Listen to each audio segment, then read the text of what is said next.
Calculus. मेरे प्यारे बच्चों, ये कैलकुलस दो पार्ट में बटा हुआ है। मैंने आपको कल भी ये चीज के बारे में जिक्र किया था। डिफरेंशिएशन,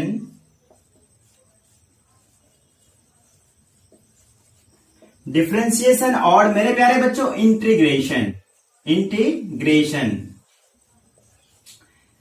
या फिर डिफरेंशियल कैलकुलस या फिर इंटीग्रल कैलकुलस, ठीक है, इसको कहा जाता है। अब यहां पर एक चीज थोड़ा सा हम क्लियर कर देना चाहते हैं। जिस तरह से हम लोगों ने अलजेब्रा में पढ़ते थे 3 + 4 = 7, 3 - 2 = 1, 3 / 9 = 3, इस तरह 3 × 4 = 12, इस तरह का हम लोगों ने पढ़कर आए हैं, ठीक है, अलजेब्रा में। वैसे भी ये सिंपल चीज है। अब इसमें हम लोग किस तरह से रिप्रेजेंट करेंगे मेरे प्यारे बच्चों, इस पर हम थोड़ा सा करेंगे बात, ठीक है।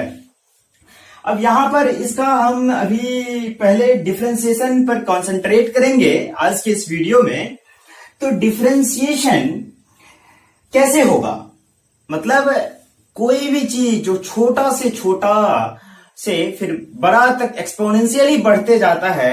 अगर हम ग्राफ की बात करें तो ग्राफ में हम लोग बोलेंगे कि वो स्लोप, ठीक है, स्लोप और कोऑर्डिनेट ज्योमेट्री, इस सब में स्लोप अगर एक्सपोनेंशियली चेंज हो रहा है धीरे धीरे, ठीक है, तो जब भी हम स्लोप बोलेंगे तो आप समझ जाना है आपको कि वो डिफरेंशिएशन वाली बात हो रही है।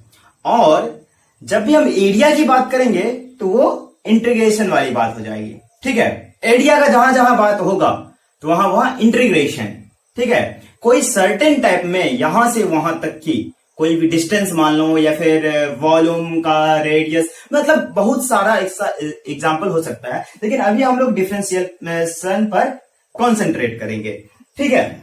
तो अब डिफरेंशिएशन में इसका कुछ हम टर्म्स बताने के लिए जा रहे हैं। इसके बाद हम आपको बताएंगे इसके कुछ फॉर्मूलाज के बारे में। आप सभी जानते हैं कि इसका अध्ययन आप लोग मैथमेटिक्स में इसका फॉर्मूलाज का विशेष रूप से अध्ययन करेंगे। लेकिन हमारे फिजिक्स में क्या है कि अगर हम उतना एक एक करके मैथमेटिक्स करते रहें, छोटा छोटा टर्म्स, यहां पर अप्लाइड मैथमेटिक्स का यूज होगा। अप्लाइड मैथमेटिक्स करने का मतलब कि जैसे कोई भी फॉर्मूला आया तो उसको डायरेक्ट रट जाना है। रटने जाना का मतलब क्या, उसको कॉन्सेप्ट क्लियर रखना है। और यहां पर हम डायरेक्ट उसको प्रूफ नहीं करने वाले हैं, क्योंकि फिजिक्स में अगर हम ये mathematics, physics is the branch of mathematics, is the language of mathematics, अगर हम ये चीज करते जाएंगे तो फिजिक्स से ज्यादा मैथमेटिक्स हो जाएगा, ठीक है। इसलिए हम वो फॉर्मूला को डिराइव नहीं करेंगे। फॉर्मूला को आपको मैथमेटिक्स में आपको अच्छी तरह से डिराइव करना सिखाया जाएगा, ठीक है। अब लेकिन अभी हम लोग क्या करेंगे मेरे प्यारे बच्चों, अभी हम इन चीजों पर कॉन्सेंट्रेट करते हैं, ठीक है। तो अभी हम लिखना सीखते हैं। ये मान लीजिए कि d/dx, d/dy, d/dz, ठीक है, फिर d/dr, यानी कि रेडियस के फॉर्म में अगर लिखेंगे मेरे प्यारे बच्चों तो ये x, y, z, dependent variable और इंडिपेंडेंट वेरिएबल के बारे में हम लोगों ने बात किया था। अगर हम बोले कि x³ + x² + x, y = x³ यानी कि ये डिपेंडेंट और इंडिपेंडेंट वाली बात हो जाएगी। मैंने आपको बताया था अगर हम x का वैल्यू देंगे तो y का वैल्यू चेंज होगा। ये क्या होगा, अगर कोई भी चीज यहां पर फंक्शन में अगर इंटीग्रेशन का चाहे साइन आप यहां पर इलोंगेटेड एस देखेंगे, इसको इलोंगेटेड एस बोला जाता है। वैसे हम लोग थुथुरलोजी करके थुथुर जैसे अगर बोलेंगे तो इसको हाथी का सूंड बोला जा सकता है, या फिर कोई पक्षी का जो चोंच ऐसे करके रहता है तो वो बोला जा सकता है। वैसे ही इलोंगेटेड एस, इसको देखकर घबराना कोई भी नहीं है, ठीक है। अब ये इलोंगेटेड एस है तो F is the function of x.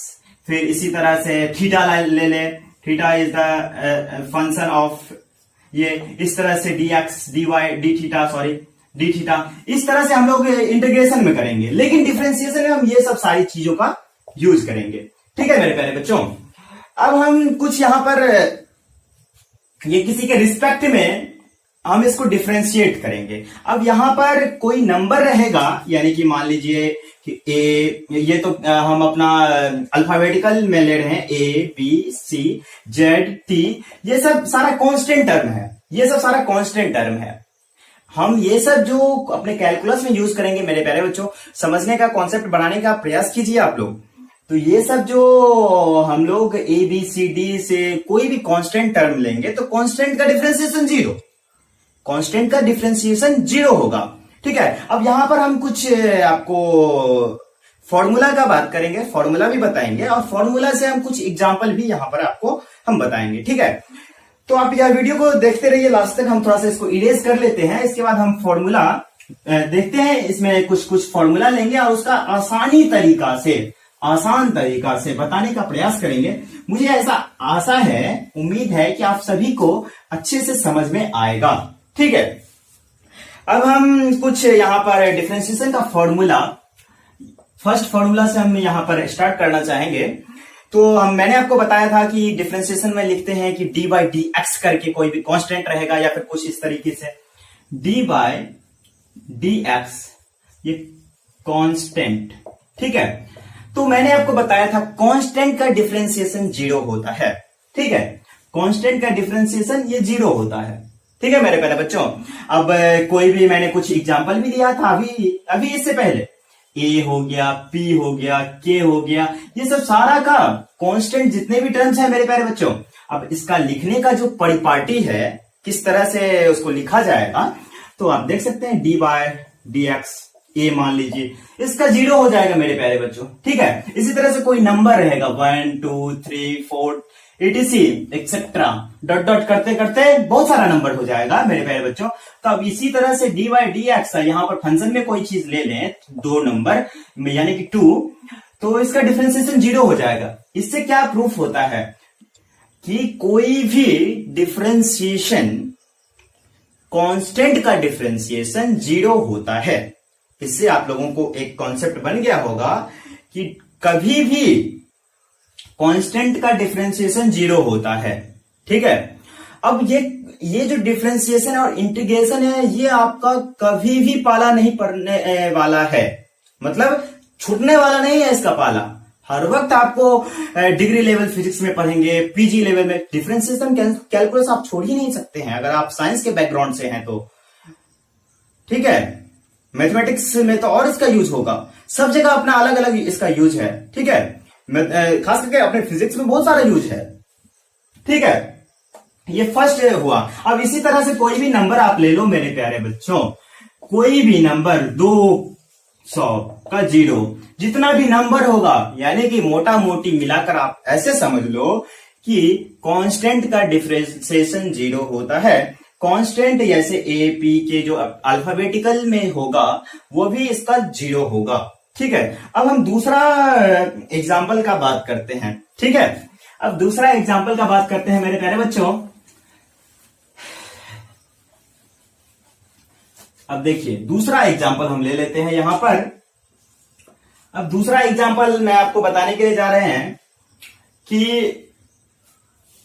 D by d x करके, d by d x, x to the power n का differentiation n into x to the power N minus 1, यानी कि पावर और power में से एक घटा देंगे, पावर और पावर में से एक घटा देंगे। ठीक है, अब देखिए इसका कुछ एग्जांपल आप ले लीजिए। पावर यानी कि पावर में से एक घटा देंगे, मान लीजिए कि X cube, X to the power 4, X to the power 8, X to the power 10। ठीक है, अब हम एक एक करके इसको यहां पर सॉल्व भी करेंगे ताकि आपको पता चले सारा चीज के बारे में। यहां पर इतना आसान तरीका से हम बताएंगे कि आप सभी को समझ में आएगा। अब देखिए यहां पर मैंने आपको बताया कि इस तरीके से इसको लिखना है। ठीक है, एक्स क्यूब है।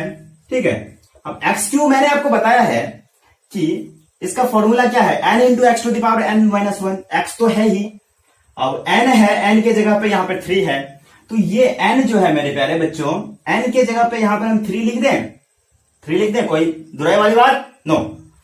3 into x to the power n, x to the power n यानी कि 3 माइनस 1 यानी कि क्या हो जाएगा। अभी तो शुरुआत कर रहे हैं तो एक एक स्टेप को समझने का प्रयास करेंगे, इसलिए नहीं तो हम डायरेक्ट बोलेंगे, चला डायरेक्ट बोलेंगे 2x², डायरेक्ट बोलेंगे, ठीक है। इसका डिफरेंशिएशन क्या हो जाएगा, सॉरी 3x², डायरेक्ट बोलेंगे, ठीक है, 3x², ठीक है, डायरेक्ट बोलेंगे। अभी हम कर रहे हैं इसलिए 2 स्टेप में बताए।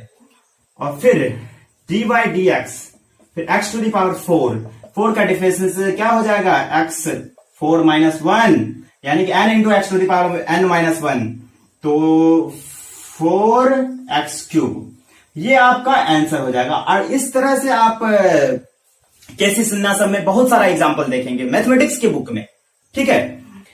तो इस तरह से आप ज्यादा एग्जाम्पल आप अपना खुद से भी कर सकते हैं, इसी तरह का एग्जाम्पल होगा, ठीक है। और अगला फॉर्मूला का बात करते हैं हम लोग, तीसरा फॉर्मूला का, ठीक है।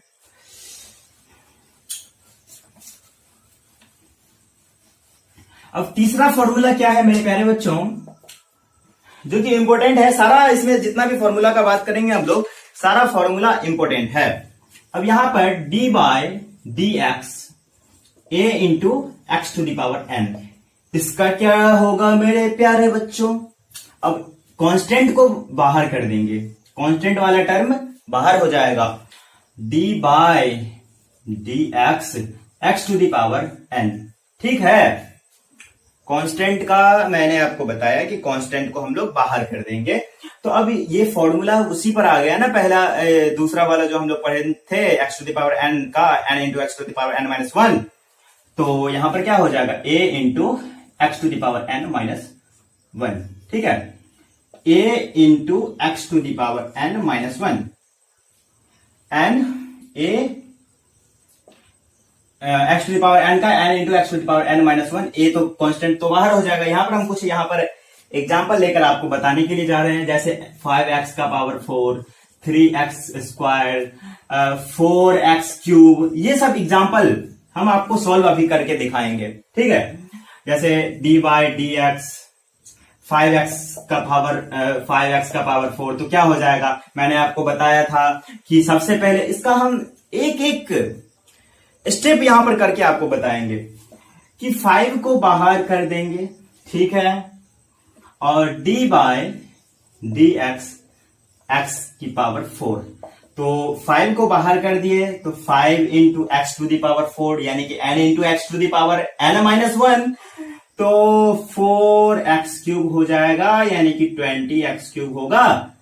अब अभी हम कर रहे हैं इसलिए, नहीं तो डायरेक्ट मुंह से बोलेंगे, चला डायरेक्ट मुंह से बोलेंगे 5x की पावर 4 होगा ना, तो डायरेक्ट मुंह से बोलेंगे 3x² का डायरेक्ट 6x, 4x³ का डायरेक्ट बोलेंगे 4x, डायरेक्ट बोलेंगे 12x², ठीक है, डायरेक्ट बोलेंगे। अभी तो हम बोलना सिखा रहे हैं, चला बोलना, ठीक है, नहीं तो डायरेक्ट बोला जाएगा, अभी तो सीख रहे हैं ये चीज, ठीक है। अभी 3 फॉर्मूला मैंने आपको बताया है, इसके बाद फिर और कुछ फॉर्मूलाज है जिसको हम लोग नेक्स्ट वीडियो में पढ़ेंगे। अगर हम इसी वीडियो में सारा अगर बता देंगे तो आप लोग बोरियत फील एक तरह से होगा आपको, इसलिए क्योंकि सारा चीज एक ही वीडियो में अगर बता दें तो वीडियो भी थोड़ा सा लंबा हो जाएगा, ठीक है। तो इसीलिए छोटा छोटा वीडियो करके मैं पार्ट वाइज आपको समझ में जिससे आएगा, ठीक है। तो आपको यह वीडियो कैसा लगा आप मुझे जरूर कमेंट सेक्शन में बताइएगा, ठीक है। धन्यवाद, फिर मिलेंगे नेक्स्ट वीडियो में, take care, bye bye, okay, ठीक है।